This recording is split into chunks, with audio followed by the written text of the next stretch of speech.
Rabbi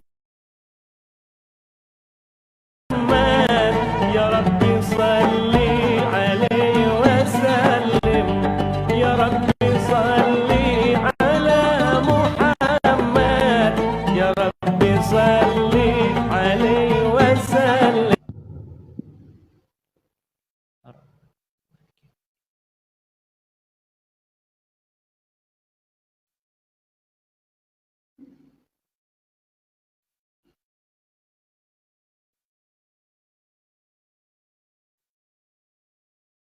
Bismillahirrahmanirrahim. Assalamualaikum warahmatullahi wabarakatuh.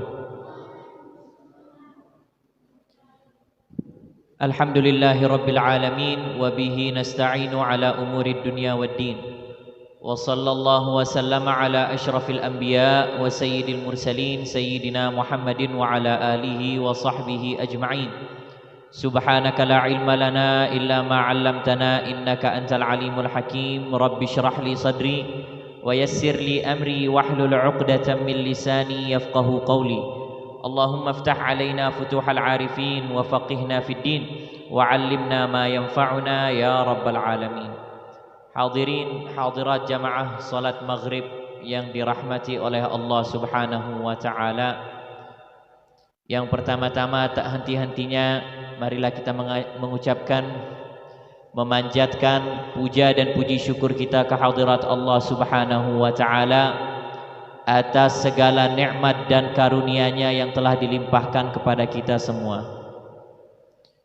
Terutama nikmat yang begitu besar, nikmat yang begitu agung, nikmat yang begitu mulia, keindahan yang paling indah di muka bumi ini, yaitu nikmat iman dan nikmat Islam. Alhamdulillah kita masih diberikan ini oleh Allah Subhanahu wa taala kepada kita. Karena betapa banyak saudara-saudara kita, mereka masih diberikan kesehatan, diberikan keafiatan, diberikan rezeki yang melimpah ruah, tetapi di dalamnya tidak ada nikmat iman dan nikmat Islam, maka tidak ada keuntungan di dalam hidupnya. Begitu juga ada orang yang diberikan nikmat iman dan nikmat Islam, tetapi dia tidak diberikan nikmat kesempatan, belum diberikan nikmat kesehatan, sehingga belum bisa kumpul bersama-sama dengan kita di majelis dan tempat yang mulia serta waktu yang mulia ini. Sehingga kita patut bersyukur kepada Allah Subhanahu wa taala karena nikmat yang ada pada diri kita malam hari ini komplit, hadirin hadirat. Nikmat iman, nikmat Islam. Kita berjamaah salat maghrib, insyaallah juga nanti salat isya.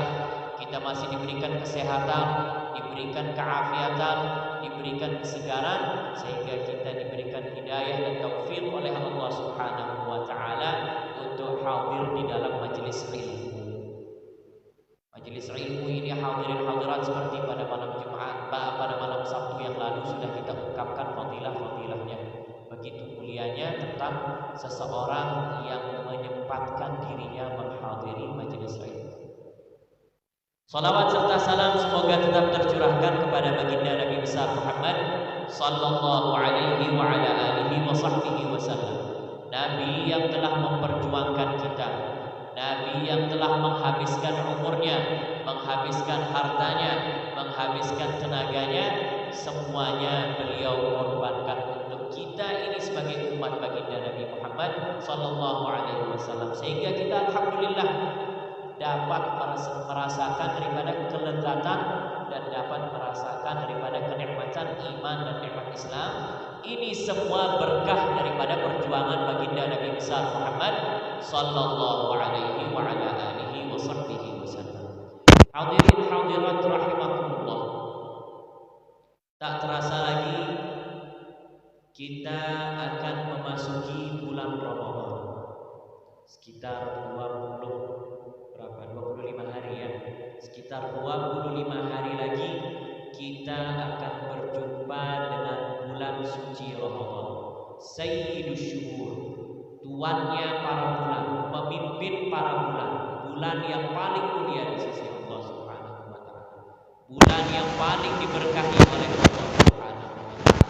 Bulan yang banyak dilimpahkan rahmat oleh Allah Subhanahu wa taala, yaitu bulan Ramadan. Bulan Ramadan yang dimana isinya daripada bulan Ramadan ini 10 hari yang pertama diisi dengan rahmat, limpahan rahmat Subhanahu wa ta'ala banyak dicucurkan di 10 hari yang pertama di bulan Ramadan itu. Kemudian 10 yang kedua berisi oleh maghfirah, ampunan oleh Allah Subhanahu wa ta'ala, paling banyak dilimpahkan pada 10 hari kedua di bulan Ramadan. Kemudian yang 10 hari ketiga di bulan Ramadan diisi dengan itqum minan nar, isinya adalah pembebasan daripada api neraka. Dibebaskan orang-orang yang sudah memang dipastikan masuk neraka di 10 hari terakhir bulan Ramadan. Allah Subhanahu wa ta'ala lebih banyak lagi membebaskan orang-orang daripada siksa api neraka. Hadirin hadirat rahimakumullah, bulan Ramadan ini banyak dilimpahkan kebaikan-kebaikan oleh Allah Subhanahu wa ta'ala. Jadi kalau ada orang yang keluar dari bulan Ramadan tidak bertambah kebaikannya atau tidak berkurang keburukannya, maka dia termasuk golongan orang-orang yang terkutuk. Hadirin hadirat, kalau dia keluar dari bulan Ramadan, sudah selesai daripada bulan Ramadan, pahalanya tidak bertambah, dosanya tidak berkurang, maka dia tergolong golongan orang-orang yang terkutuk. Tidak ada kebaikan di dalam dirinya. Hadirin, kenapa? Karena di dalam Ramadan ini begitu melimpah banyak kebaikan, melimpah banyak rahmat dan kasih sayang Allah Subhanahu wa ta'ala. Kalau di dalam limpahan kasih sayang Allah Subhanahu wa ta'ala dia tidak bisa menambah amalan atau dia tidak bisa mengurangi daripada kemungkaran, berarti jelas dia orang yang jauh daripada rahmat, lebih besar daripada 70 rakaat di luar bulan Ramadan. Besar sekali pahalanya. Orang yang mendapatkan kebaikan-kebaikan di luar Ramadan, di dalam bulan Ramadan, itu kebaikannya jauh 700 kali lipat, bahkan lebih lagi kalau dia beramal di dalam bulan Ramadan. Hadirin hadirat rahimakumullah, maka karena kita sudah mendekat dengan bulan Ramadan, maka perlu kita sedikit membahas bagaimana tentang hukum-hukum berpuasa di bulan Ramadan. Karena seperti kemarin sempat kami jelaskan bahwa di dalam setiap amalan kita harus mengetahui daripada hukum-hukumnya agar amalan yang kita laksanakan itu benar dan sesuai dengan syariat. Kalau kita tidak sesuai dengan kebenaran atau tidak sesuai dengan syariat, maka kemungkinan besar amalan kita ini pasti tertolak. Kalau sudah tertolak berarti sia-sia amalan yang telah kita perbuat. Maka itulah pentingnya kita akan membahas insyaallah pada malam hari ini dan juga malam-malam selanjutnya. Kita akan membahas tentang ahkamus shaum, hukum-hukum yang berkenaan dengan bulan puasa atau yang berkenaan dengan puasa, terutama puasa Ramadan, dan juga nanti juga kita akan singgung tentang puasa-puasa sunnah lainnya. Intinya hal-hal yang berkenaan dengan puasa. Hadirin hadirat rahimakumullah, apa arti puasa? Apa artinya puasa? Puasa itu artinya kalau di dalam syariat artinya menahan diri dari makan dan minum atau apa saja yang membatalkan puasa. Nanti ada pembahasannya. Menahan diri dari makan dan minum dan apa saja yang membatalkan puasa. Dari terbit fajar, dari azan subuh sampai dengan terbenam matahari atau azan maghrib. Yang jadi ukurannya terbit fajar sampai terbenam matahari. Tetapi kalau kita secara umum, karena kita tidak tahu kapan terbit fajar, kapan terbenam matahari, maka kita mengikuti azan subuh sampai ke azan maghrib. Itu dia jadi ukurannya. Jadi menahan diri antara azan subuh sampai azan maghrib, menahan diri dari makan, menahan diri dari minum, menahan diri dari hal-hal yang membatalkan puasa. Itu kita tahan. Hadirin hadirat rahimakumullah, dasar kewajiban seseorang berpuasa yaitu di dalam firman Allah Subhanahu wa taala, a'udzubillahi minasyaitonir rajim, bismillahirrahmanirrahim, ya ayyuhalladzina amanu kutiba alaikumus siyamu kama kutiba alal ladzina min qablikum la'allakum tattaqun. Wahai orang-orang yang beriman, firman Allah Subhanahu wa taala, telah diwajibkan atas kalian berpuasa sebagaimana telah diwajibkan atas orang-orang sebelum kalian. Hikmahnya adalah agar kita ini menjadi orang-orang yang bertakwa. Ya. Jadi kalau kita berpuasa ini, insya Allah kita akan digolongkan menjadi golongan orang-orang yang bertakwa. Tetapi puasa yang diinginkan adalah bukan sekedar menahan diri dari makan dan minum saja. Tapi puasa yang diinginkan oleh syariat adalah bagaimana juga berpuasa menahan diri bahkan dari hal-hal yang makruh.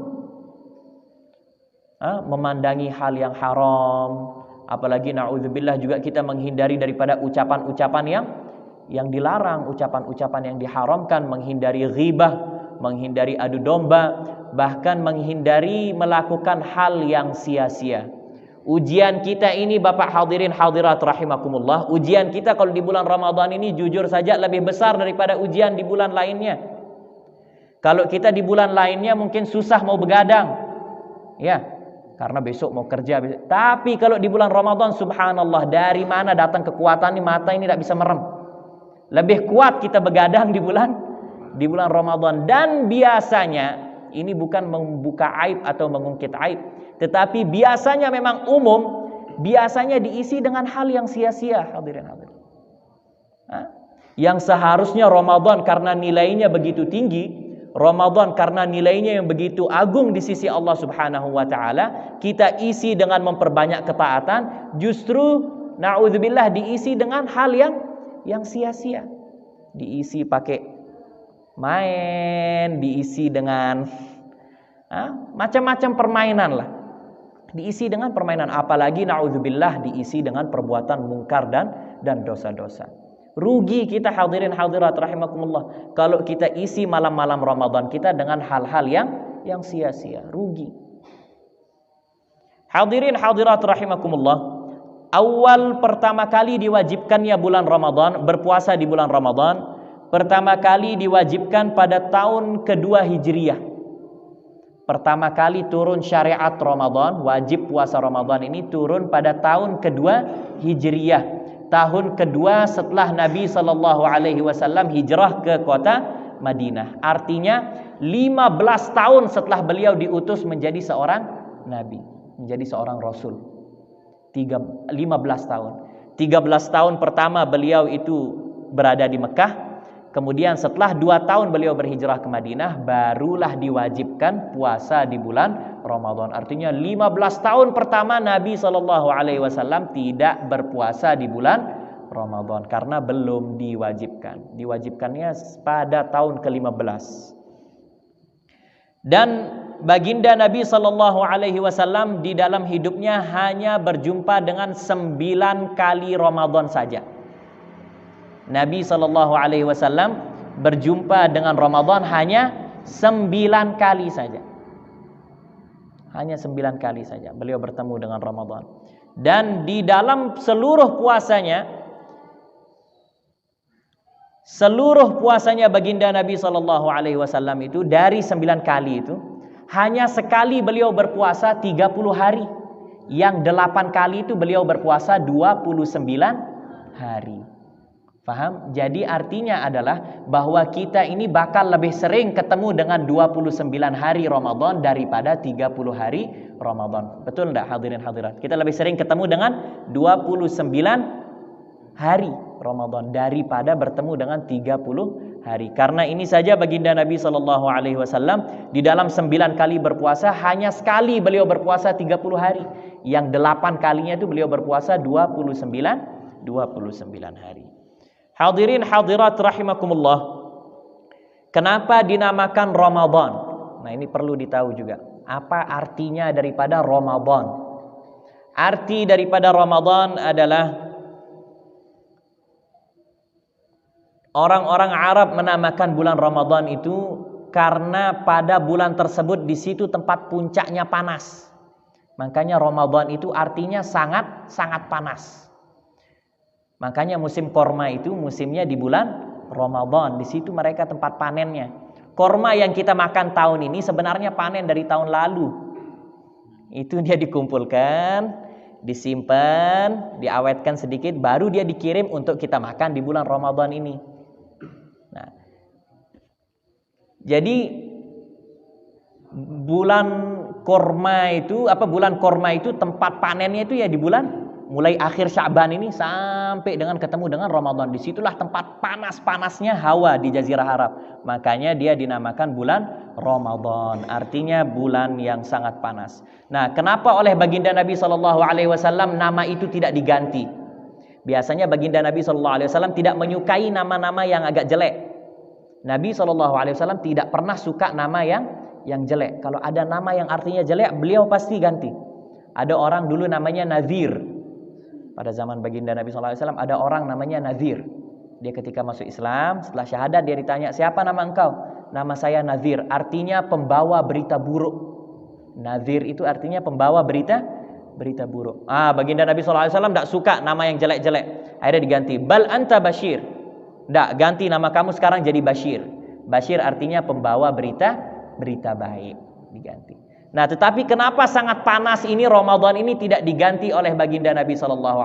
Padahal kalau dilihat artinya kan sedikit tidak enak karena panas sedikit tidak enak. Tapi baginda Nabi SAW tidak mengganti nama tersebut karena ditakwil, diterjemahkan oleh baginda Nabi SAW. Ramadan ini adalah bulan panas yang dapat membakar seluruh dosa umat Islam. Makanya tetap dia dinamakan dengan nama bulan Ramadan, bulan yang sangat panas, membakar hangus dosa-dosa umat Islam.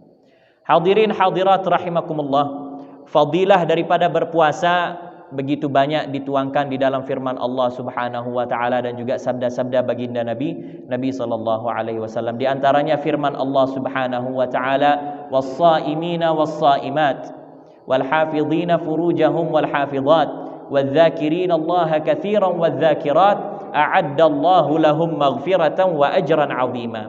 Orang-orang yang berpuasa, firman Allah, laki-laki maupun perempuan, dan orang yang menjaga harga dirinya, laki-laki maupun perempuan, dan orang yang banyak berzikir kepada Allah, laki-laki maupun perempuan, Allah akan siapkan mereka ampunan yang banyak dan juga kedudukan yang tinggi di sisi Allah Subhanahu wa ta'ala. Dan juga di dalam hadis qudsi Allah Subhanahu wa taala berfirman, kullu hasanatin bi'ashri amsalha ila 700 dhi'fin. Ini firman Allah dalam hadis qudsi, setiap kebaikan yang dilakukan oleh manusia, saya akan ganti, kata Allah Subhanahu wa taala, firman Allah, dengan 10 kali lipat sampai 700 kali lipat. Semua kebaikan yang dibuat manusia akan diganti oleh Allah dari 10 kali lipat sampai 700 kali lipat. Terserah Allah, mau kasih 50, mau kasih 100, mau kasih 200, tergantung daripada kekhusyuan, tergantung daripada keikhlasan, tergantung daripada kebaikan yang dilakukan oleh orang tersebut. Tetapi paling sedikit 10 kali lipat.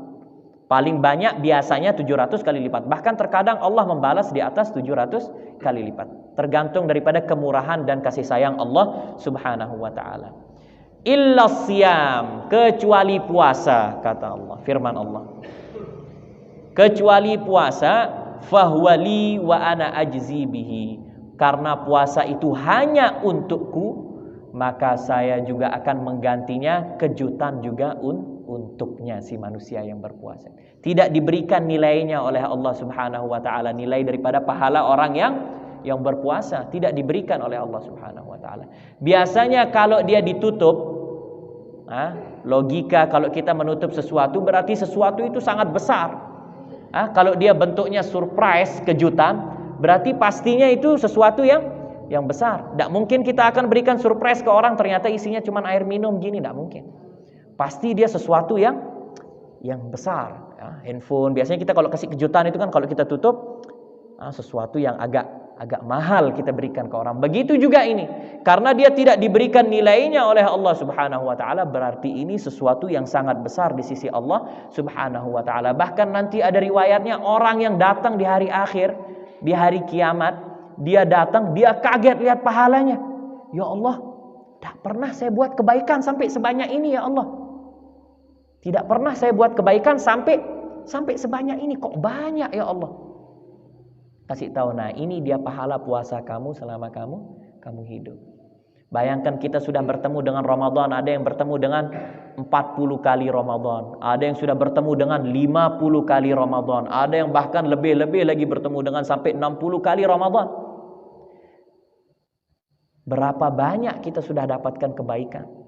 Berapa banyak kita sudah mendapatkan balasan kalau memang diterima oleh Allah Subhanahu wa taala. Makanya kita selalu memohon kepada Allah Subhanahu wa taala semoga amalan-amalan kita, termasuk amalan-amalan kita di dalam bulan suci Ramadan, diterima oleh Allah Subhanahu wa taala. Amin amin ya rabbal alamin. Hadirin hadirat rahimakumullah. Di dalam hadis baginda Nabi sallallahu alaihi wasallam, beliau bersabda, "Man shama yauman fi sabilillah ba'adallahu minhu jahannama masirata mi'ata am." Barang siapa yang berpuasa sunnah di jalan Allah, ini puasa sunnah ya, dia berpuasa sunnah di jalan Allah, maka Allah akan menjauhkannya dari api neraka sejauh 100 tahun perjalanan. Dia akan dijauhkan dari neraka 100 tahun perjalanan. Bayangkan berapa juta kilo itu, 100 tahun perjalanan. Itu satu hari puasa sunnah. Bagaimana dengan puasa wajib? 29 hari setiap tahun. Berapa puluh tahun kita ketemu.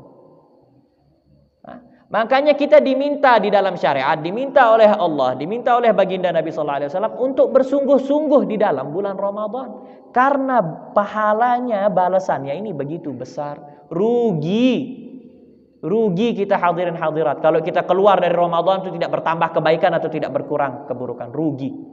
Karena kita lihat ini balasan-balasannya luar biasa.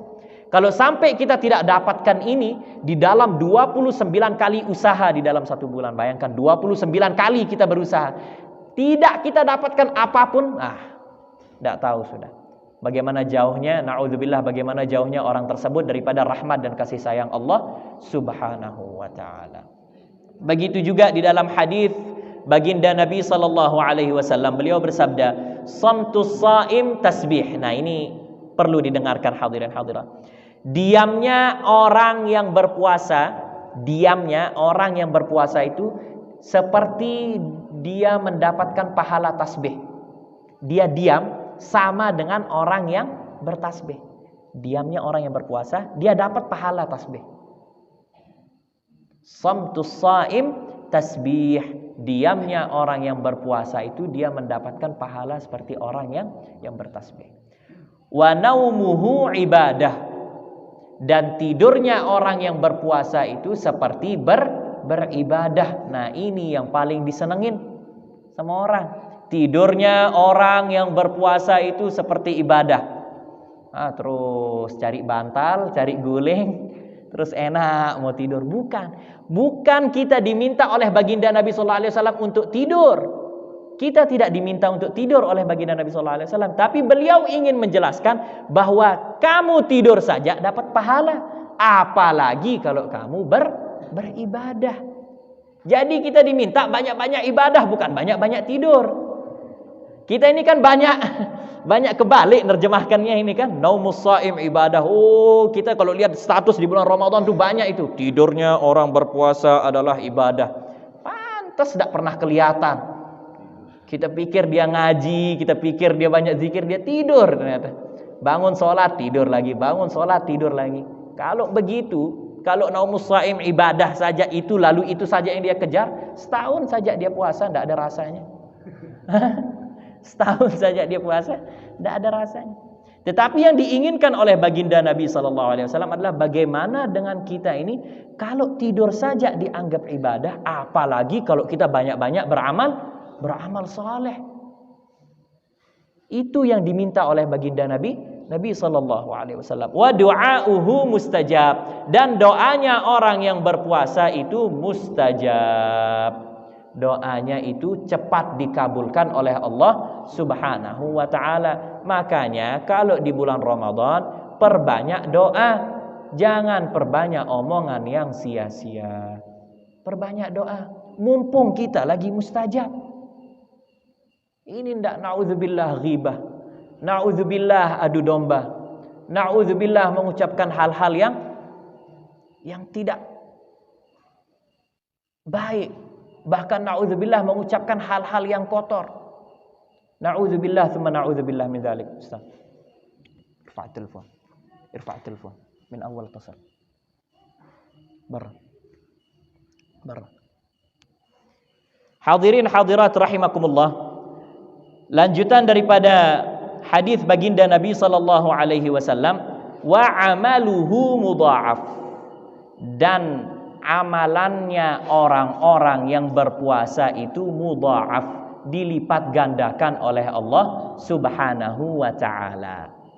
Jadi kalau seperti tadi dikatakan, dia salat 1 rakaat sama dengan 70 rakaat. Kalau dia mengaji 1 huruf saja, kalau kita di hari biasa dibalas 30 kebaikan oleh Allah, dibalas 10 atau bahkan 30 kebaikan oleh Allah Subhanahu wa taala, berarti bayangkan berapa puluh kali lipat kita mendapatkan kebaikan-kebaikan di dalam bulan suci Ramadan. Makanya banyak-banyak baca Quran. Perbanyak membaca Al-Quran di bulan Ramadan. Ramadan ini syahrul Quran. Makanya ulama-ulama kita dahulu, mereka menutup majelis ilmu kalau di bulan Ramadan. Tidak ada taklim, ditutup. Majelis ilmu ditutup. Mereka semua fokus di dalam membaca Al-Quran. Makanya Imam Asy-Syafi'i itu tidak heran. Imam Asy-Syafi'i di dalam bulan Ramadan, setiap hari beliau mengkhatamkan Al-Quran 2 kali. Setiap hari mengkhatamkan Al-Quran 2 kali. Pagi sekali, malam sekali. Pagi sekali beliau khatam, malam sekali beliau khatam Al-Quran. 2 kali. Berarti 1 bulan penuh beliau khatam 60 kali. Beliau khatam Al-Quran 60 kali. 60 kali hadirin hadirat. Ya Allah. Makanya rugi kita kalau setiap individu muslim ini tidak khatam sekali saja. Rugi kita. Habis umur kita, habis kita sia-siakan Ramadan kita untuk hal-hal yang sia-sia, tapi kita tinggalkan sesuatu yang nilainya begitu besar di sisi Allah Subhanahu wa taala. Imam Asy-Syafi'i itu lihat 2 kali dalam sehari. Dan itu masuk akal hadirin, bukan sakti itu. Imam Asy-Syafi'i itu dia tidak sakti. Maksudnya itu bukan suatu hal yang wah dia khatamkan Al-Quran 2 kali dalam sehari, bukan satu hal yang wah. Karena hitungannya kita 1 juz itu bisa baca 10 menit. 1 juz kita bisa baca 10 menit. Bisa hadirin. Dan itu bukan cepat, bukan gupuh ya, baca tenang. Saya bicara begini karena alhamdulillah pernah tes. Kita pernah tes dia. Khatam sehari, tapi tidak sampai dia yang 2 kali itulah. Apa? 1 khatam, 1 kalau dia sampai 2 kali ya. Tapi pernah kita coba. Artinya, setelah itu baru kita tahu, ternyata itu dulu kan kita anggap sakti di Imam Syafi'i ini, ternyata bukan. Ternyata kita semua bisa seperti itu kalau mau. Ini sekarang intinya kemauan kita yang kurang, hadirin hadirat. Itu susahnya kita. Nah, makanya tidak usah sudah kita terlalu muluk target khatam setiap hari, jangan. Setidaknya di dalam bulan Ramadan kita target 1 kali khatam Al-Quran. Target. Pasang target. Nah, lupakan dia sejenak ini handphone, baca koran, lihat TV, lupakan dia sebentar. Cuman 30 hari Bapak hadirin. Hanya 30 hari. Lupakan dia sebentar. Antum kalau mau enak, setiap habis sholat baca 2 lembar. Setiap habis sholat baca 2 lembar. Pasti habis Ramadan khatam Quran. Kalau mau enak, setiap habis sholat dari tanggal 1 Ramadan ini, setiap habis sholat baca 2 lembar. Pasti di akhir Ramadan pasti khatam Al-Quran. Terus rutinkan. Bisa. Asal memang kita mau untuk mengkhatamkan Al-Quran. Hadirin hadirat rahimakumullah. Kita masuk di dalam hukum puasa. Hukum puasa ini ada 4 hadirin hadirat. Harus kita tahu. Hukum puasa ini ada 4. Yang pertama ada puasa wajib namanya. Ada puasa wajib. Puasa wajib ini termasuk diantaranya puasa bulan suci Ramadan. Itu puasa wajib. Begitu juga puasa nazar. Itu juga termasuk puasa wajib. Begitu juga puasa qadha, mengganti Ramadan atau mengganti Ramadan yang lalu, itu juga termasuk di dalam golongan puasa wajib. Begitu juga puasa istisqa. Ada puasa istisqa. Kalau pemerintah memerintahkan kita, dia kasih perintah bagi seluruh penduduk Lombok Tengah, ini bupati umumkan, bagi seluruh penduduk Lombok Tengah mereka wajib berpuasa 3 hari, lalu di hari keempat keluar sholat istisqa, kita bersama-sama minta hujan di musim pacaklik misalnya. Maka puasa yang 3 hari itu berubah menjadi wajib karena diperintahkan oleh pemerintah. Wajib. Itu termasuk puasa wajib. Nah, hukum puasa wajib ini seperti kita tahu pada umumnya wajib adalah memang wajib untuk kita kerjakan dan berdosa kalau kita tinggalkan. Itu hukum puasa wajib. Kemudian yang kedua ada namanya puasa sunnah. Puasa sunnah ini ada yang mingguan seperti Senin Kemis. Puasa sunnah yang mingguan, Senin Kemis. Ada juga puasa sunnah tahunan seperti hari Arafah, puasa di hari Asyura 10 Muharram. Kemudian ada juga berpuasa di 6 hari bulan Syawal, itu namanya puasa sunnah tahunan. Ada juga puasa sunnah mingguan seperti Senin Kemis. Dan ada juga puasa sunnah bulanan. Puasa sunnah bulanan itu adalah puasa setiap tanggal 14, 15, 16. Ya, 13, 14, 15 setiap bulan. Itu puasa setiap bulan disunnahkan oleh baginda Nabi sallallahu alaihi wasallam. Tetapi sebaik-baiknya puasa sunnah adalah puasanya Nabi Daud. Puasa sehari, besoknya tidak puasa, besoknya puasa lagi, besoknya tidak puasa, terus diselang-seling sepanjang tahun.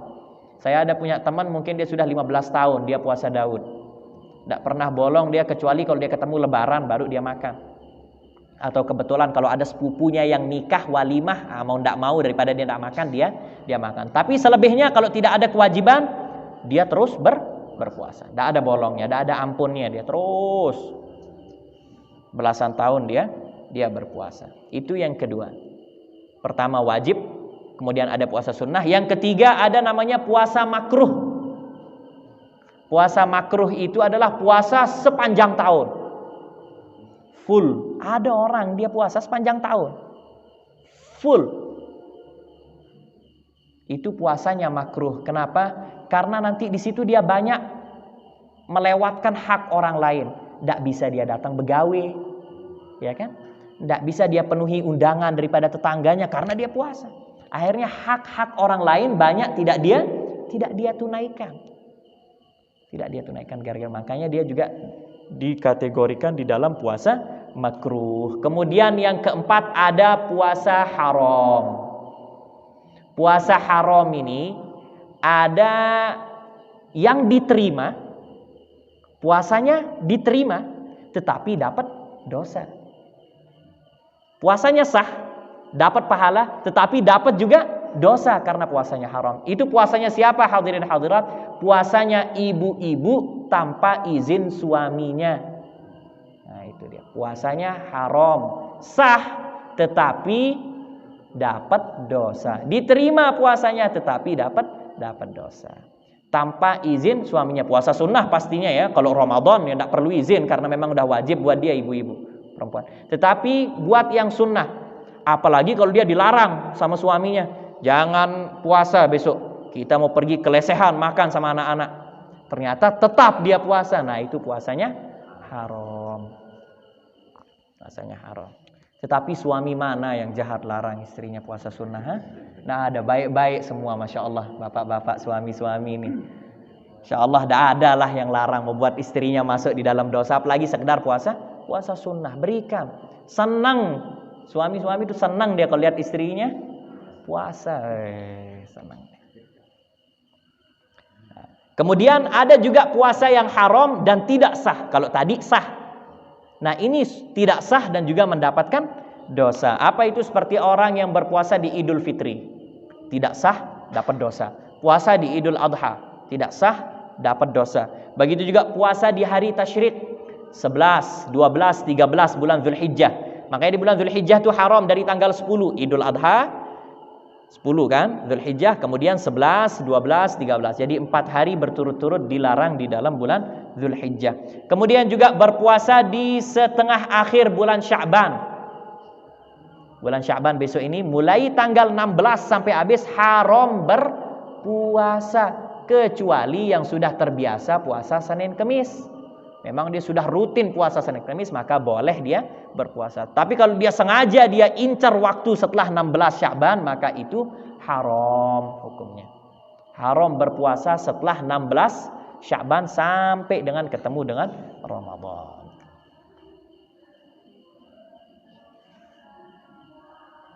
Hadirin hadirat rahimakumullah. Di dalam setiap amalan pastinya ada syarat-syaratnya. Kita akan bahas sedikit sebelum masuk waktu Isya. Kita akan bahas syarat sahnya puasa. Kita akan membahas syarat sah puasa. Kapan seseorang itu sah untuk berpuasa? Kapan saya ini sah berpuasa? Apa syarat yang harus ada pada diri saya agar saya sah untuk berpuasa? Nah, itu harus ada. Jadi kalau nanti ini kurang syarat-syarat ini, maka tidak sah untuk berpuasa. Harus ada 4 syarat. Yang pertama, harus dia seorang muslim. Ya, harus dia seorang muslim. Kalau dia bukan muslim, maka tidak sah untuk dia berpuasa. Begitu juga kalau dia murtad, maka batallah daripada puasanya. Kalau dia murtad, otomatis batal puasanya. Nanti balik dia lagi masuk Islam, maka wajib untuk dia qadha. Itu beratnya orang yang murtad, na'udzubillah. Beratnya orang yang murtad, na'udzubillah. Semoga kita dijaga dalam keadaan iman dan Islam. Tapi itu beratnya orang yang murtad. Ada seorang murtad. Dia murtad. 10 tahun lagi masuk Islam. Balik dia lagi masuk Islam. Maka Ramadan yang 10 tahun itu wajib dia ganti, wajib dia qadha. Itu beratnya orang yang murtad. Solatnya yang 10 tahun itu wajib dia ganti sebagai balasan kenapa dia murtad. Balasan kamu kemarin murtad. Nauzubillah min dzalik. Tetapi kalau seandainya itu ada, maka itu sebagai balasannya, wajib untuk dia ganti. Bayangkan 30 hari, kalau Ramadan itu kali 10 kan 300 hari dia wajib untuk dia ganti bagi orang yang murtad. Tetapi kalau dia mu'allaf, baru masuk Islam, memang dia dari awal dia bukan seorang yang muslim, lalu dia masuk Islam, maka tidak ada kewajiban mengganti yang puasa-puasanya yang ketika dia masih dalam keadaan kafir. Jadi itu yang pertama. Syarat sahnya seseorang berpuasa itu dia harus seorang muslim. Yang kedua, harus dia berakal, al-aqlu. Harus dia yang berakal atau yang waras. Harus dia aqil. Jadi kalau dia na'udzubillah masih mabuk,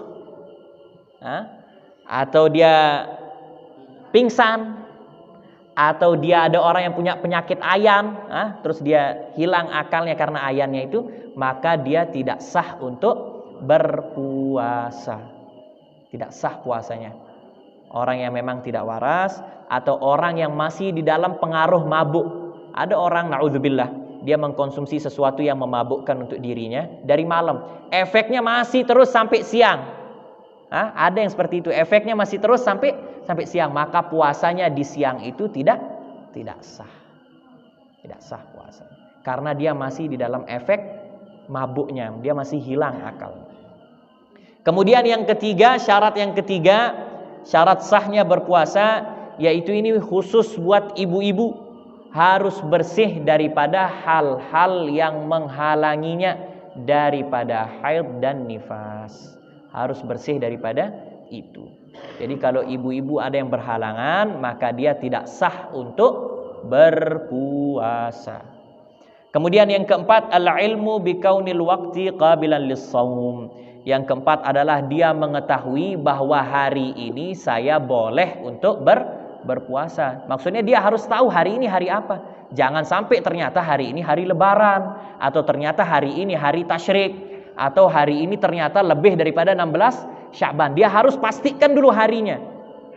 Dia tahu, oh ya ini hari Senin, dan memang ini tidak ada larangan di dalam berpuasa, maka baru dia sah untuk berpuasa. Harus dia pastikan dulu harinya. Ini khusus di dalam bab masalah puasa sunnah.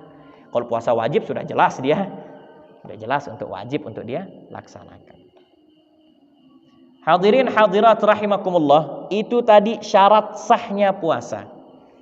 Syarat sah puasa. Dan itu harus ada ya, perhatikan baik-baik, harus ada. Kemudian ada namanya syarat wajib. Kalau tadi syarat sah. Kalau sekarang ini namanya syarat wajib. Kapan saya diwajibkan untuk berpuasa? Apa syarat-syarat yang ada pada diri saya sehingga saya wajib untuk berpuasa? Ada 5 syaratnya. Ya, ada 5. Ya, betul. Ada 5. Yang pertama, sama seperti awal tadi, muslim. Kalau saya sebagai seorang muslim, maka saya diwajibkan untuk berpuasa. Muslim, itu yang pertama. Kemudian yang kedua, taklif atau baligh akil. Harus dia baligh dan berakal. Baligh dan berakal. Makanya anak-anak itu dia belum wajib untuk berpuasa di bulan Ramadan, tetapi oleh baginda Nabi SAW diajarkan kepada anak-anak dari umur 7 tahun harus mulai belajar puasa. Ajar dia pelan-pelan, sedikit-sedikit. Tidak bisa 1 hari full, kasih dia setengah hari. Makan kan dulu dia sampai kenyang. Nah, dari habis zuhur stop. Tidak usah makan sampai nanti ikut berbuka bareng. Atau tidak usah kasih dia makan dari pagi, habis dia sarapan tuh tahan dia sampai ke dekat asar, dia lapar, kasih dia makan. Ajar pelan-pelan. Di zaman baginda Nabi SAW, sahabat-sahabat begitu caranya ngajar. Diajaknya anak-anaknya main-main. Ayo kita main panah-panahan, ayo kita main. Biar dia lupa sama makan. Dia buat anak-anaknya lupa sama makanan, diajak main-main. Diajak ibu-ibu itu biasanya diajaknya anak-anaknya main-main di luar kampung. Jadi biar anak-anak lupa dengan makanan. Diajarkan. Dan juga di sini dikatakan boleh untuk dipukul kalau dia sudah sampai 10 tahun. Jadi dia diajarkan mulai umur 7 tahun. Kalau sampai umur 10 tahun, kalau dia agak susahan mau disuruh untuk puasa, boleh dia untuk diberikan pelajaran. Kasih dia pelajaran sedikit.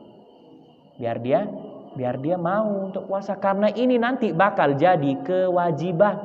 Ini bakal jadi kewajiban untuknya. Na'udzubillah, nanti ada anak yang dia sudah sampai baligh, akhirnya dia tidak bisa puasa karena dia tidak pernah diajarkan dari waktu dia masih kecil. Jadi dilatih dia pelan-pelan, ajar dia pelan-pelan. Anak-anak tuh biasakan untuk mereka berpuasa. Boleh dia sedikit diberikan pelajaran agar dia terbiasa nantinya dengan keadaan dan situasi berpuasa. Itu yang kedua ya. Jadi yang pertama muslim, kemudian yang kedua harus dia baligh akil, baru dia wajib untuk berpuasa. Kemudian yang ketiga al-itaqah namanya. Mampu untuk berpuasa. Nah, jadi kalau ada orang tua yang memang sudah tidak mampu untuk berpuasa, maka dia tidak wajib untuk berpuasa. Ada orang tua, dokter sudah bilang dia, ini bapak fulan karena dia sudah terlalu tua, tidak boleh kosong dia punya perut. Nah, kalau tidak nanti dia akan begini, dia akan begitu, maka dia tidak diwajibkan untuk berpuasa, tidak wajib. Tapi kalau dia masih kuat, maka tetap dia wajib untuk berpuasa. Jangan jadikan dia alasan, padahal dia masih kuat. Jangan jadikan alasan. Itu yang ketiga. Kemudian yang keempat, as-sihhah. Syarat wajibnya itu adalah sehat. Jadi kalau orang sakit tidak diwajibkan untuk berpuasa, karena syarat wajibnya itu harus sehat. Tapi sakitnya sakit yang bagaimana? Jangan cuma batuk pilek terus hendak puasa. Cuma pinang-pinang dikit gara-gara berjemur tadi sebentar, sempat gara-gara ngangkat apa, akhirnya terus pusing yang sekedar sedikit yang bisa dibawa tidur. Tetapi itu dia jadikan alasan untuk dia tidak berpuasa. Jangan. Lihat dia penyakitnya. Penyakit atau sakit orang yang diperbolehkan untuk tidak berpuasa, boleh dia untuk tidak puasa, itu adalah sakit yang sekiranya kalau dia puasa dia akan tambah lama sembuh. Maksudnya dia akan tambah sakit. Kalau dia puasa, dia bakal makin lama sakit. Nah, itu boleh dia untuk makan. Tetapi kalau sekedar batuk pilek, ngeri-ngeri yang masih bisa ditahan, maka tahan. Jangan dibatalkan puasanya. Itu yang keempat. Kemudian yang terakhir daripada syarat wajib puasa adalah al-iqamah, harus dia mukim. Jadi tidak wajib berpuasa bagi yang musafir. Jadi musafir tidak diwajibkan untuk berpuasa. Tetapi musafirnya itu adalah jarak 82 kilo. Itu baru dia dikatakan musafir, 82 kilo. Jadi kalau sini ke Ampenan masih baru berapa kilo sih? Baru 40 kilo. Belum dia dikatakan sebagai musafir. Harus dia lebih dari 82 kilo baru dia dikatakan sebagai seorang yang musafir. Boleh untuk tidak berpuasa. Boleh. Tetapi kalau mau tahan puasanya lebih bagus. Kenapa? Karena kasihan, rugi. Toh juga nanti kalau dia tidak puasa, dia bakal ganti di luar Ramadan, lebih capek. Kalau masih bisa ditahan, apalagi sekarang kita terbang naik pesawat atau naik kapal laut yang istilahnya kita tidak capek, ya sudah. Lebih baik saja kita teruskan puasa kita. Tapi kalau memang seandainya itu buat kita capek karena kita bawa barang atau kita pergi jalan karena jalan kaki dan lain sebagainya, boleh untuk tidak berpuasa, boleh. Silahkan. Kalau mau tidak puasa, silahkan, boleh. Jadi itu tadi syarat daripada wajibnya berpuasa. Kalau dia sudah ada 5, kalau dia muslim, kalau dia baligh akil, kalau dia mampu, kalau dia sehat, dan dia seorang yang mukim, maka dia wajib untuk berpuasa. Itu harus diperhatikan daripada hadirin hadirat rahimakumullah. Insyaallah di minggu yang akan datang kita akan membahas rukun puasa dan apa saja nanti yang membatalkan puasa. Kita akan membahas tentang niat di dalam puasa. Terus kita akan membahas bagaimana tentang melihat bulan atau ru'yatul hilal. Dan juga nanti kita akan bahas tentang daripada hal-hal yang membatalkan puasa. Dan juga sunnah-sunnah di dalam bulan Ramadan. InsyaAllah akan kita bahas pada pertemuan-pertemuan yang selanjutnya. InsyaAllah kita berada dalam keadaan sehat afiat. Amin amin ya rabbal alamin. Kita mohon kepada Allah Subhanahu wa taala semoga amalan kita semua diterima oleh Allah Subhanahu wa taala. Semoga kebaikan kita dibalas berlipat-lipat oleh Allah Subhanahu wa taala. Semoga keburukan, kemaksiatan dan kemungkaran kita dihapus oleh Allah Subhanahu wa taala, dosa-dosa kita diampuni oleh Allah Subhanahu wa taala, dan kita diberikan taufik dan hidayah untuk selalu istiqamah di dalam ketaatan, istiqamah di dalam kebenaran, istiqamah di dalam kebaikan. Dan juga kita mohon kepada Allah Subhanahu wa taala agar kita diberkahi di bulan Sya'ban ini dan dijumpakan dengan bulan Ramadan dalam keadaan sehat wal afiyah. Amin amin ya rabbal alamin. Subhanallah wa bihamdihi, subhanakallahumma wa bihamdika, asyhadu an la ilaha illa anta, astaghfiruka wa atubu ilaik. Hadza minni wal afu minkum. Assalamualaikum warahmatullahi wabarakatuh. Ya Rabbi salli